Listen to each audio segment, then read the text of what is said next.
with some mobile leaders, and I wanted to take a moment just to introduce them. So first, let me introduce Mark Hirsch. Mark is the Senior Director of Digital Experiences at Southwest Airlines.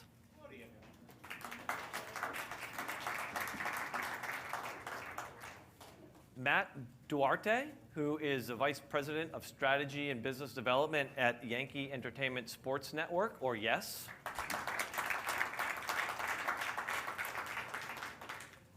And Christina Burnett, who is the Product Manager at KeyBank.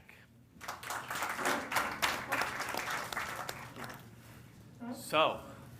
I'm a little short. One of the things that struck me listening to Jess earlier was her comment about moments. And Mark, when you and I were chatting previously, you were telling me about an experience that you and the team at Southwest have, or I guess a program, where you spend some time out in the field. And you had just come from the field, and you had a chance to meet one of your colleagues at one of the airports. And you were telling me a story about kind of her interactions with customers and the way she viewed the mobile app. And I thought that was just a great story. I was wondering if you wouldn't mind recounting it. Yeah, we do days in the field. So we have a big investment that we're making in modernizing our service, improving our day-of travel experience. So I was out in Omaha throwing bags and helping clean the lab and all that fun stuff. And it does get cleaned all the time, so it doesn't, no matter what you think. So we were out working the ticket counter, so I'm always looking for ideas, things we can improve in the app. Working with Mandy McBride over there, who's our app engineering lead. She's fantastic, come back with great ideas. I was talking to Celeste. She's a 6-month veteran, because we've been hiring so much. She's a customer service agent. And she talked about those moments that matter. You know, she gets folks who come up to the counter. It might be their first time flying. They might be incredibly anxious. They might be going out to see one of their firstborn grandchildren. They might be going out for their first job. Like, those moments are very important to our customers, and we try to bring in that digital hospitality to our app as much as we can. And she shared a sentiment with me that's really stuck, which is, how can we be empathetic, welcoming, and direct in all those moments? How can we feel with a heart? How can we make sure you're welcomed on board from when you're buying a ticket to when you travel with us? But then also, sometimes things don't go as planned. It's the airline industry. We try our hardest, I promise. But you know, Mother Nature today, I mean, hurricanes are happening, and think about all those folks who are having to evacuate. How do we get direct in those moments? And we can do that really well in that digital experience. So that's what we were all chatting about, is just how do you bring that to heart when someone's looking at a screen. So hopefully that helps give a little bit of color to those moments that matter. It does, yeah. Mark, why don't you take a moment just to introduce yourself and your role at Southwest Airlines? Sure. I'm the Senior Director of our Digital Experience team. So think of that whenever you're flying with us or booking a ticket. You might get an email, you might get a push notification, an SMS. It's likely on your device, our website, or our app.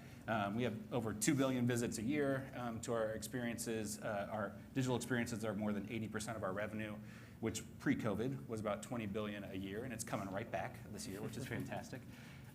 So it's all those moments that you feel and interact with us digitally. Our team works on product strategy, user experience research and design, development, partners with folks like our technology counterparts at Southwest, and tries to build great experiences for our customers.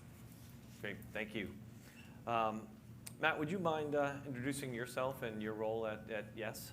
Sure. So Matt Duarte, I run strategy and business development for us at YES. Really working across all of our different groups and initiatives within the company, but specifically for here, I've kind of managed and launched our authenticated YES app over the last 2 years. So working, again, as you mentioned, with all of our partners, and to try to personalize and offer our fans the best experience for the Yankees, Nets, NYCFC, and Liberty games, as well as before and after the games possible. And you are all going through a pretty unique moment in history right now with Aaron Judge. How does that play a role in the way you are interacting through the app with your audience? Yeah, it's been pretty great. I think interest, not surprisingly, is at an all-time high just with the team and our players. I think our production and programming department, really our creative team, does a really good job of telling stories.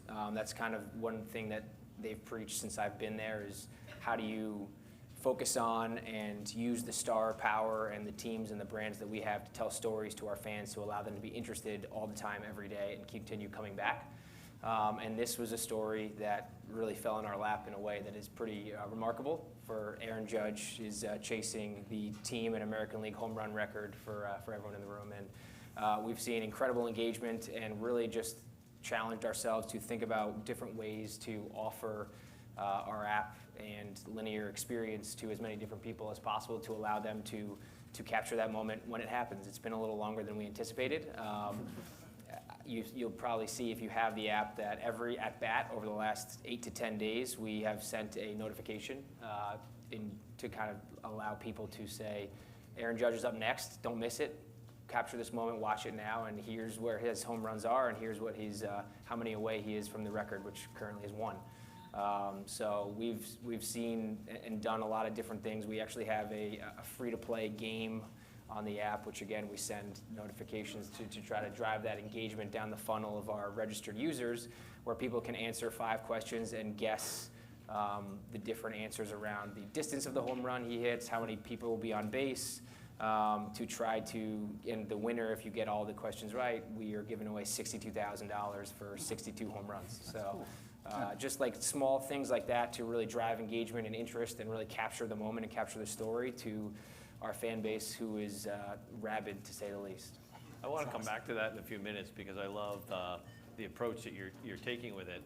Before we come back to that, though, Christina, would you mind giving a quick introduction of yourself? Yes. Hi, Christina Burnett, KeyBank.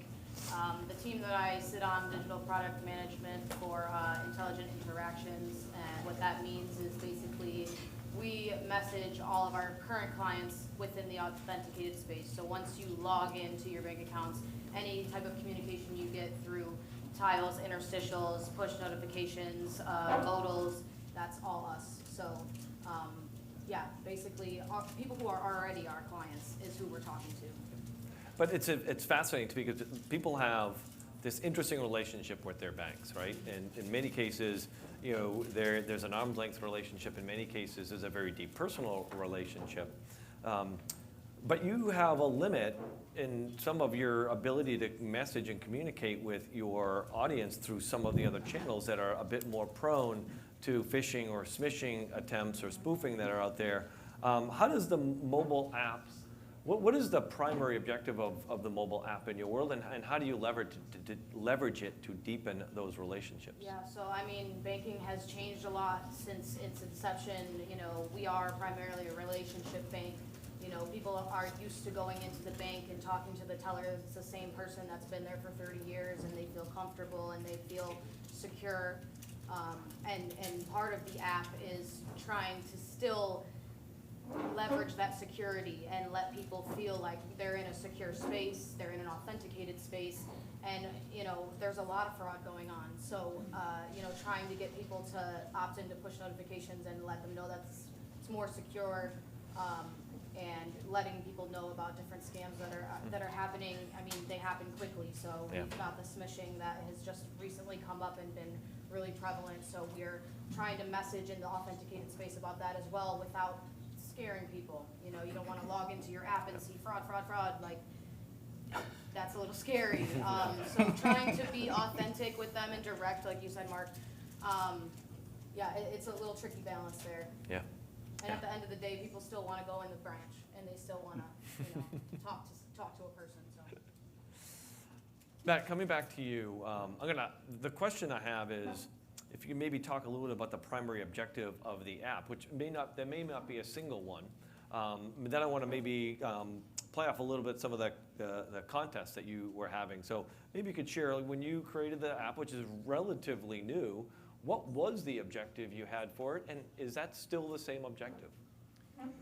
Yeah, so I think the objective has evolved, and it's kind of very multiple, but we really, at the crux of it, wanted to build a best-in-class experience for our fans to watch our teams and engage with our teams across devices, in really whenever and however they want to. So we as we launched the company over 20 years ago, our linear-based broadcast company. So it was really a transition of how can we move from being more of a wholesale distributor to a retail distributor and kind of have those personal relationships with our fans. So how do we build out not only a best-in-class video player was the first thing that we needed to do. That was really to make sure that the games are the business, right? We know we do a lot of really cool things around the games, but people are tuning in and watching because they want to watch their favorite players and their favorite teams. Yeah. So that was the most important thing. And then once we got there, and kind of as we moved down the funnel with respect to user registrations and engagement, we thought, how can we get them to spend more time with us? How can we get them to, on a daily basis and during the games, lengthen the amount of time that they spend in our ecosystem?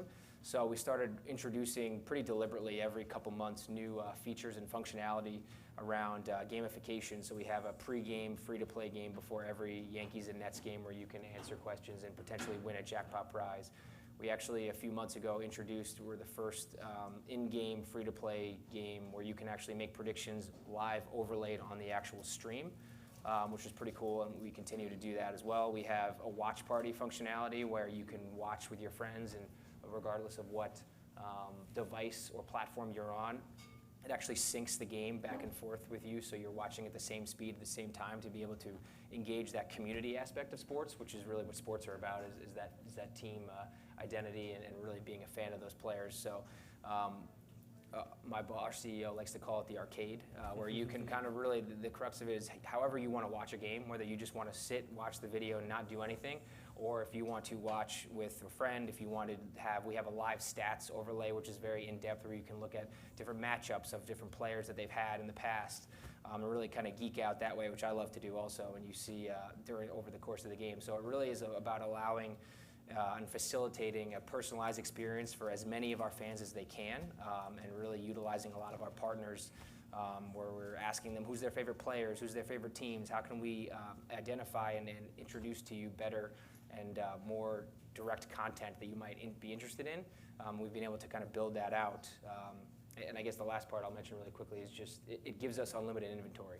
There's 24 hours a day that you can broadcast, that you can program essentially on our linear network. On the app, it's unlimited. We can put as many video on demand content. We can have anything that we want to live on there. So we take chances and try to do different things to hit different demographics, younger base, and really try to engage that next generation of Yankees Nets fans, NYC, FC, and Liberty.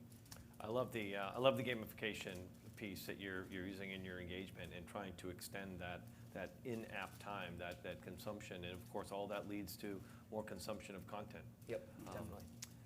Mark, your app is not new. It's been around for some time. It is a very important part of the overall Southwest experience. Mm-hmm. I'm curious if how you would describe the primary objectives of it, because my experience with it, it serves very different purposes depending on where I am in my overall cycle of a trip. Yeah, definitely. It's a good question as to the primary purpose.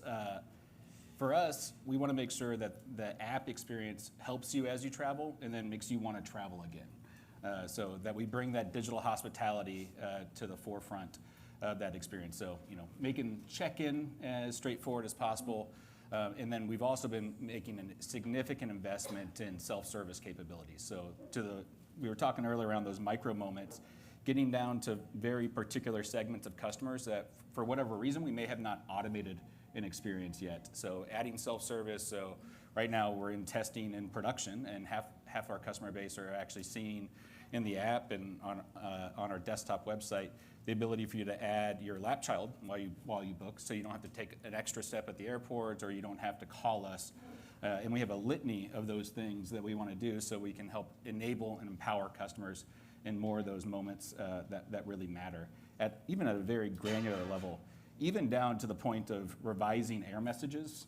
We changed an air message for a check-in cutoff time, and now 7,000 people a day don't get that, and they don't have to go to the lobby or to a kiosk. They just flow through the system much more efficiently. We revised another one just to be more explicit about when you should come to check in with Southwest. And if you've never flown with Southwest, checking in at T-24 is a really big deal if you haven't bought Early Bird or one of our other products. And we just changed that message. when I presented that to our folks that our advisory board at our call centers, we literally got people to stand up and applaud because we were getting so many questions about that. Customers were confused by daylight savings time. They'd be confused about time zone differences. So we just actually told you exactly when to come back. It would seem like such a small thing, but it had a really big impact for our customers. And of course, booking and shopping is incredibly significant. Our app is a multi-billion-dollar store when you look at it, and it is key to our ancillary revenue capability, which for us, you buy the ticket, but there's all this other stuff around with the ticket. So we recently launched our upgraded boarding capability, so now you can do that at the airport, and it just vastly exceeded our expectations. More than 7 out of 10 of those transactions are actually coming from the app experience right now. It's really wild. And if you're flying with us, you probably notice now A1 through 15 is typically booked because now we offer up that product for those last minute early positions onto the plane. So it is all pieces of the life cycle. What we've set up is just, I think we have 13 different product teams alone on the digital side, and then we have multiple growth teams within our marketing function to try to help promote and use more capabilities like what Airship provides so that we can help promote that through in-app messaging and then through push and other messages like that to help those types of customers in those really micro segments understand what would best help them in those moments. Yeah, I love the example to use because you're quantifying what the actual impact is on the business. The example being the call center. All of a sudden, there's far less calls here. Yeah. So that, I'm sure, is very quantifiable and financially measurable, what that type of impact is.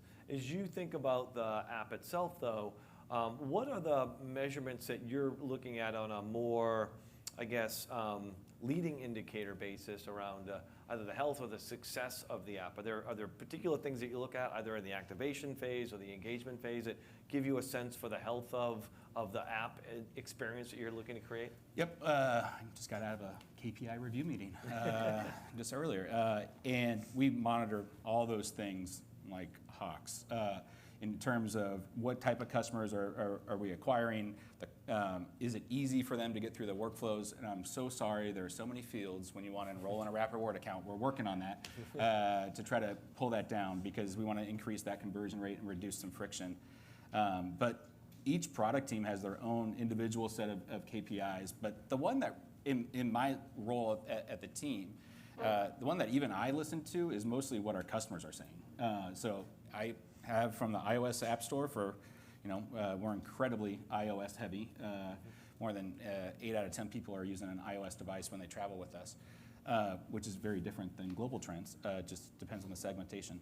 But I get every 1-star review pushed to my own device, which is wild. I think I was sharing it earlier today, the type of feedback that you get, but it keeps me connected. I also get the 5 stars, which is nice because that balances me out. Otherwise, I'd be drinking a lot. But the 1 stars tell me really what's missing, and it tells people that they were really frustrated that I couldn't book my frequent travelers, so we added that feature. They were really frustrated that you couldn't book with a lap child. We added that feature.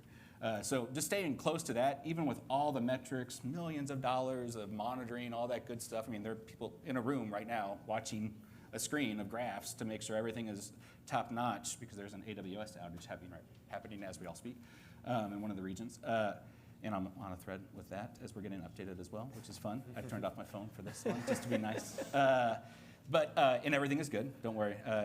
All systems are up for us. But all that is, it all comes back to, are you meeting your customers' needs? And for us, our internal customers as well, our employees, as well as our external customers. Because if we keep our cohorts happy, that'll keep our customers happy. Yeah. Christina, when you think about the primary objective of the app, how would you describe it? And has it changed over time?